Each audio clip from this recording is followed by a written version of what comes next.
കോഴിക്കോട് തോരായിക്കടവ് പാലം തകർന്ന സംഭവത്തിന് പിന്നിൽ ഗുരുതര വീഴ്ച. പാലത്തിന്റെ നിർമ്മാണത്തിൽ അപാകതയെന്ന് കിഫ്ബി. പാലത്തിന്റെ 6-7 തൂണുകളെ ബന്ധിപ്പിക്കുന്ന തൂണുകളുടെ സ്റ്റേജിംഗ് വർക്കിൽ നിർമ്മാണ അപാകത ഉണ്ടായി എന്നാണ് കണ്ടെത്തൽ. ഡ്രോയിങ്ങിൽ ഉണ്ടായിരുന്നതിന് വിരുദ്ധമായിട്ടായിരുന്നു നിർമ്മാണം.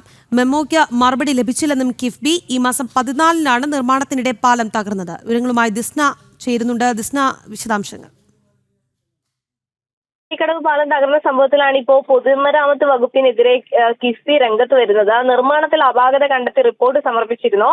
4 മാസം കഴിഞ്ഞിട്ട് നടപടി സ്വീകരിച്ചില്ല എന്നൊരു റിപ്പോർട്ട് തന്നെയാണ് ഇപ്പോൾ പുറത്തു വന്നിരിക്കുന്നത്. KRFB മറുപടി പോലും നൽകിയില്ലെന്നും കിഫ്ബി വിമർശിച്ചിട്ടുണ്ട്. എന്തായാലും ഇതുമായി ബന്ധപ്പെട്ട പ്രതികരണം മുഹമ്മദ് റിയാസിനോട് പൊതുമരാമത്ത് വകുപ്പ് മന്ത്രിയോട് ചോദിച്ചപ്പോൾ പ്രധാനമായും പറഞ്ഞത് ഇതിൽ പ്രത്യേകിച്ച് തനിക്കൊന്നും പ്രതികരിക്കുവാനില്ല എന്ന മാധ്യമങ്ങളുടെ ചോദ്യത്തിന് ഒഴിഞ്ഞു മാറുന്ന സമീപനമാണ് ഉണ്ടായിരിക്കുന്നത്. എന്തായാലും ഈ മാസം 14-നാണ് നിർമ്മാണത്തിന്റെ ഈ പാലം തകർന്നത്.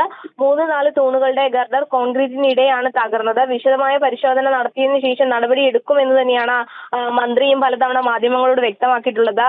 ഇത്തരത്തിൽ തടിയൂരാനുള്ള ശ്രമത്തിനിടയിലാണ് കിഫ്ബി ഇത്തരത്തിലൊരു പരാമർശവുമായി രംഗത്ത് വന്നിരിക്കുന്നത്. രാഗി, കോഴിക്കോട് തോരായിക്കടവ് പാലം തകർന്നതിൽ ഗുരുതര വീഴ്ചയെന്നാണ് ഇപ്പോൾ കണ്ടെത്തൽ ഉണ്ടായിരിക്കുന്നത്. ദിസ്ന സുരേഷാണ് കോഴിക്കോട് നിന്ന് വിശദാംശങ്ങൾ നൽകിയത്.